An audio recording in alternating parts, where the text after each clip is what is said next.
Исәнмесез, моң сандыгы сәхифәсен тыңлаучы тугры тамашачыларыбыз. Бүген моң сандыгында яткан иң борынгы катламда булган музыка уен коралы белән таныштырасым килә. Башта миннән табышмак.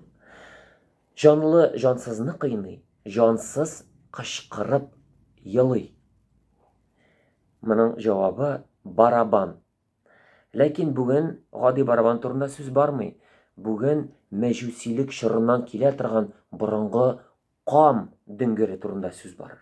Әйдәгез күрсәтим. Менә күрәсез, нинди зур кам диңгере. Ул бер яклы барабан дип әйтергә була. Аны русча әйткәндә шаманский бубен диләр, шаман бубены. Татарча кам диңгере була инде. Менә аның барабан тарттырылган, кәҗә күненнән ясалынган, һәм дә инде менә кәҗәнең җоннары чыгып тора. Монда күрәсез, түгәрәк буенча төрле төрки рәсемнәр ясалган, ә монысы инде шушы кам диңгеренең тукмагы, таягы була. Икенче ягында менә шундый бик матурлап киселеп ясалынган тоткасы, һәм менә монда төрле явыз ияләрдән куыр өчен ясалынган шелдерләр. Сез беләсез, бу уен коралы музыка уен коралы буларак кулланылмаган, элекке мәҗүсилек чорларында бу төрле ширләрдән куу өчен, табигатьтә мәсәлән яңгыр китерү өчен, кырлык булмасын өчен, һәм дә инде кешенең булган төрле авырлыкларын җиңеләйтү өчен кулланылган бу уен коралы. Инде әйтергә кирәк, бүгенге заманда бу уен коралы музыка уен коралы буларак кулланыла. Без инде кичкенә генә эксперимент ясарга уйладык. Махсус шу уен коралында уйнарга мин этномузыкантны, борынгы уен коралларында уйнаучы музыкантны Айдар Закировны чакырдым. Димәк, без ике уен коралында уйныйбыз. Мин ике тишекле ногай курайда, ә Айдар шушы кам диңгерендә уйныйбыз. Әйдәгез тыңлап китик.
Минем белән бергә борынгы уен коралларында уйнаучы этник музыкант Айдар Закиров булды. Бик зур рәхмәт, Айдар.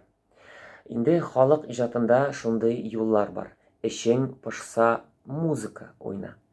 Шуннан да ничек элек мәҗүсилек чорында ук төрле ритмга биегәннәр, бүгенге көндә дә кешеләр хәзер инде заман ритмнарына күңел ачалар, бийләр, хәрәкәтләнәләр. Ләкин инде хәзер башка ритмнар һәм башка төрле биюләр. Без киләчәктә дә төрле борынгы уен кораллары белән экспериментлар ясарбыз. Безнең белән булыгыз, бездән аерылмагыз. Шушының белән бүгенгә төгәлләрбез. Киләсе очрашуларга кадәр.